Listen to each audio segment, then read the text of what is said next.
Olá pessoal, sou a professora Mariana Moreira Neves. Vamos continuar aí com as nossas aulas de ética profissional. Hoje a gente vai falar sobre a inscrição na OAB. Então, pega aí seu estatuto, lembrem que eu falei para vocês irem sempre acompanhando com a lei ao lado, para a gente acostumar com a redação da lei e não errar na hora da prova. Então, para a gente falar desse assunto, a gente vai ter que olhar aí o artigo 8º ao 14 do estatuto, tá? Então, o que a gente pode falar aí sobre a inscrição na OAB? A gente vai fazer a inscrição depois que a gente passar no exame da ordem, certo? E aí, a gente tem que requerir a nossa OAB no domicílio profissional que a gente vai exercer a atividade. Então, se eu moro em Curitiba, eu tenho que pedir na seccional do Paraná. E se eu quiser atuar em outro estado, por exemplo, eu vou ter que pedir uma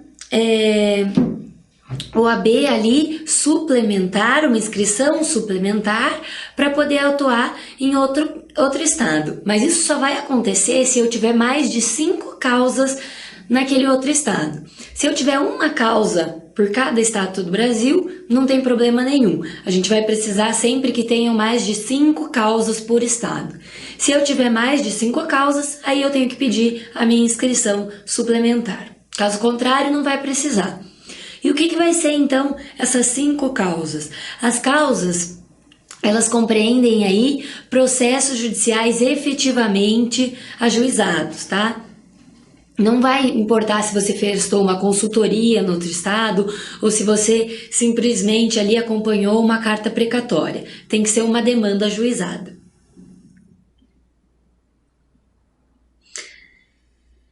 E aqui, né, eu trouxe para vocês uma atenção, para vocês anotarem aí no caderno de vocês, quanto a 5 causas por ano, sob pena de estar exercendo ilegalmente a profissão e receber uma sanção disciplinar aí, ok? Quais são os requisitos, então, para nossa inscrição na ordem? Eu vou ler o artigo aqui com vocês, eu sei que é chato, mas não tem como a gente fugir, e vou explicando inciso por inciso, então. Primeiro ali é a capacidade civil. A capacidade civil é a mesma regra ali do direito civil, e a gente sabe que quando a pessoa for emancipada, é muito difícil a gente ter uma pessoa que tenha sido emancipada, que já tenha se graduado em direito e aí já tenha tentado a prova da ordem. É muito difícil, ainda mais hoje, né, que a gente não pode entrar na faculdade muito novo. Mas se acontecer, vai valer aí essa emancipação. A pessoa que tiver sido emancipada vai poder ter o exame de ordem validado, né, se realmente conseguir a inscrição dela, vai ter considerada aí a capacidade civil para conquistar ali um dos requisitos. Mas não é só a capacidade civil. Vamos então aqui para o segundo ponto do artigo. Diploma ou certidão de graduação em Direito obtido em instituição de ensino oficialmente autorizada e credenciada. Prestem atenção nesse pedaço aqui, ó, oficialmente autorizada e credenciada. As pessoas, independente se estrangeiras ou brasileiras, que tiverem cursado a graduação fora do país, elas vão ter que ter o curso revalidado e fazer uma prova de títulos para comprovar a graduação, para comprovar esse segundo requisito que o artigo 8º traz ali para nós. Então vamos para o inciso 3º. Título de eleitor e quitação do serviço militar se brasileiro. A gente sabe que o serviço militar é só para os meninos aí, né? Então não tem erro. 4º, aprovação no exame de ordem. A gente sabe, né, que não tem como a gente pedir a nossa inscrição na OAB sem recorrer aí ao nosso certificado de aprovação no exame de ordem. A gente não precisa levar nada no dia que a gente requer a inscrição, mas a gente tem que ter sido aprovado. E aí, o que acontece? Para as pessoas ali, né, emergentes da magistratura e do Ministério Público, quando eles não quiserem mais atuar nessas funções, quiserem exercer a advocacia, para eles requerirem a OAB, eles não vão precisar ter passado no exame de ordem. Por quê? Porque eles já fizeram um concurso que já comprovou a capacidade deles aí, ok? O exame é realizado, prestem bem atenção, pelos conselhos seccionais de cada estado, mesmo a prova sendo unificada. Então, tem uma pegadinha que a OAB pode trazer aí para você, de dizer que é o Conselho Federal que realiza a prova de exame de ordem e não, quem realiza a prova é o Conselho Seccional, mas quem regulamenta a sua prova é o Conselho Federal. Então, realização é na seccional e regulamentação é no Conselho Federal. Não esqueçam isso. Não deixa a OAB te enganar.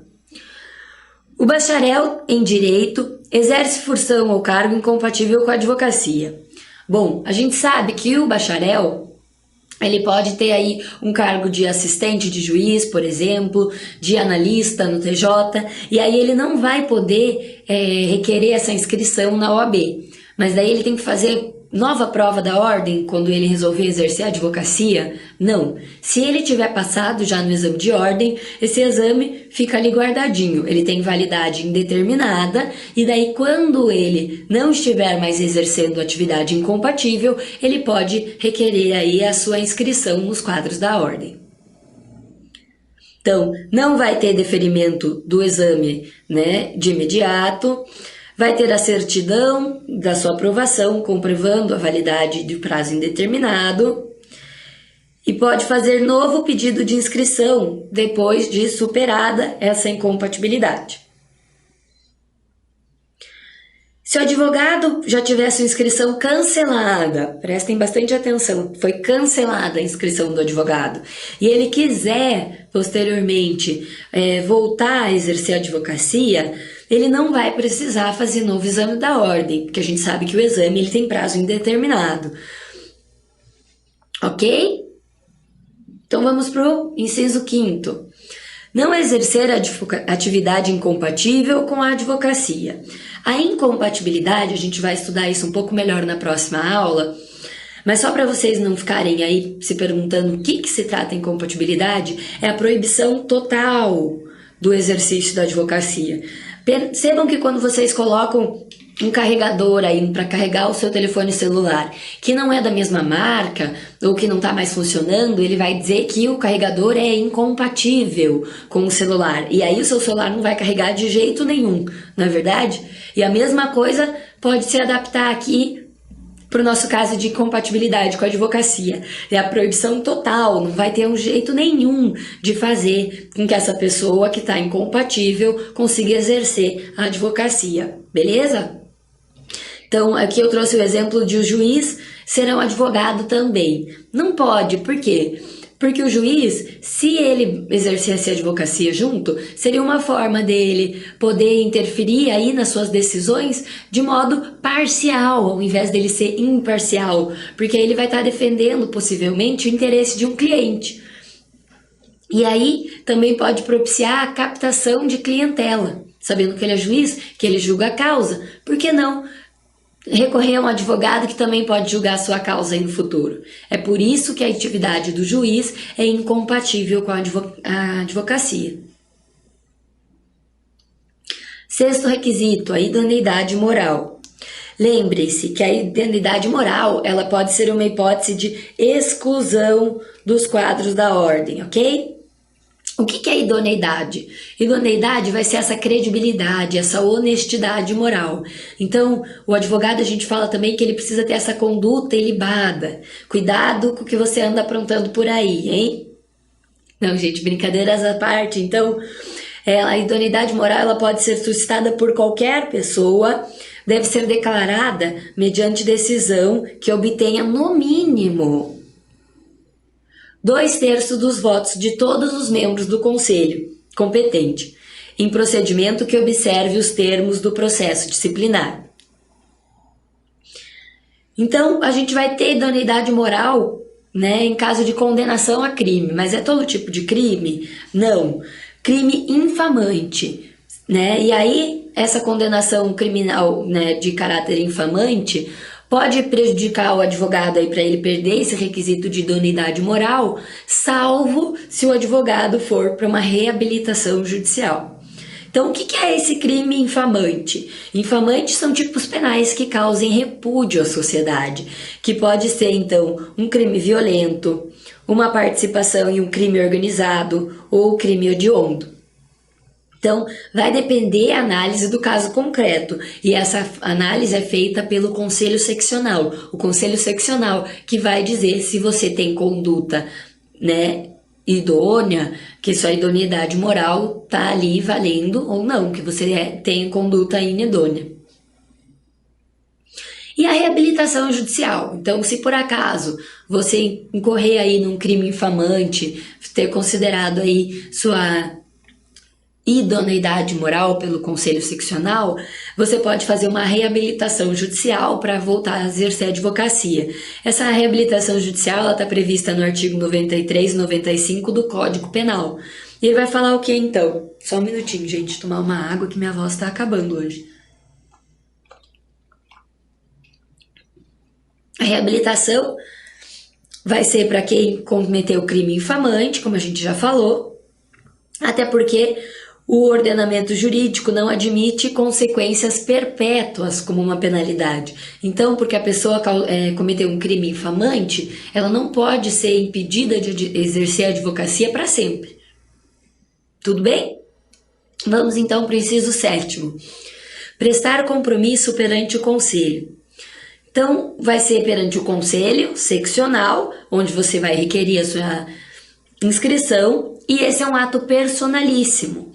A gente fala também, né, de prestar esse compromisso, vou fazer meu juramento na OAB. Falar que vai fazer o juramento, tudo bem, né? A gente sabe que a gente faz lá realmente um juramento e etc. Mas o termo correto para chamar esse ato é o compromisso. E o compromisso ele tem que ser personalíssimo. Tem que ir o próprio bacharel de direito que requereu a inscrição. Por quê? Tem que ser, gente, não sei porquê, mas não adianta ir outra pessoa. Não adianta você mandar uma pessoa lá com uma procuração sua para fazer esse compromisso, não adianta seus pais com procuração, ninguém mais, tem que ser o próprio bacharel. Então, atenção aqui, ó, quando eu falo atenção, é para você largar tudo que você está fazendo, que não seja estar olhando aqui para mim, e olhar para mim agora, olhar para a telinha aqui. A prova falsa de qualquer um desses requisitos que a gente acabou de analisar vai configurar, infração disciplinar e o advogado vai ficar sujeito à sanção de exclusão dos quadros da ordem. Como é que a gente faz então quando ocorre o cancelamento da inscrição? A pessoa ela vai perder o número da OAB. Se ela requerer novamente um dia essa inscrição, vai mudar o número da carteirinha dela. Então, a única hipótese que você não pode requerer nova inscrição mediante cancelamento é em caso de falecimento. E mesmo assim, quando você tiver sua OAB cancelada e você tiver que pedir uma OAB nova, você vai ter que ainda estar cumprindo os requisitos dos incisos 1º, 5º, 6º e 7º do artigo 8º do Estatuto, que a gente acabou de analisar. A exclusão, a sanção de exclusão, é o motivo de cancelamento. Então, quando for pedir nova inscrição lá na ordem, vai ter que fazer uma reabilitação, não só judicial, mas também a administrativa, dependendo do caso. Por isso que tem aqui um e ou judicial. Então, cancela-se a inscrição do profissional que requerer a inscrição, não estiver conseguindo pagar aí a OAB, por exemplo, não está exercendo a advocacia, não está utilizando a OAB dele, então ele pode requerer o cancelamento da inscrição, sofrer penalidade de exclusão e falecimento. Também tem mais duas aqui. Passar a exercer em caráter definitivo atividade incompatível com a advocacia. Lembrem que tem que ser em caráter definitivo e não simplesmente de caráter temporário. Perder qualquer um dos requisitos necessários para inscrição. Os requisitos aqui a gente viu que são aqueles do artigo 8º do Estatuto.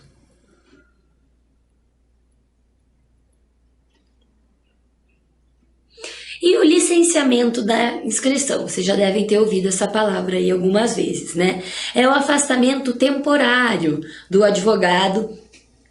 Vai manter, então, o número da ordem, a pessoa não perde, ela simplesmente não pode advogar por um tempo, não precisa pagar a anuidade da OAB enquanto você estiver licenciado e a proibição total para o exercício da advocacia. Então, lembrem aqui, ó, licenciamento, proibição total. Anota aí no seu caderno. Licencia-se, então, o profissional que requerer por motivo justificado, grifa aí no seu caderno, passa a exercer em caráter temporário atividade incompatível, caráter temporário. Sofre doença mental considerada curável, por isso que é temporário, hein? Porque se a doença mental for considerada incurável, vai ser um caráter permanente, não um caráter temporário, simplesmente. Direito recorrente da inscrição. O advogado regularmente inscrito e que esteja em dia com o pagamento de sua unidade tem o direito garantido de não pagar a contribuição sindical. Anota aí, pode cair isso na sua prova. A gente sabe que todas as outras profissões pagam aí as contribuições sindicais, mas aí o advogado que está inscrito realmente nos quadros da ordem, ele não vai precisar pagar contribuição sindical nenhuma. E é isso, gente, a gente acaba por aqui o nosso tópico ali de inscrição na OAB e a gente continua a falar no próximo capítulo aí sobre impedimento e incompatibilidade, ok? Tchau, tchau!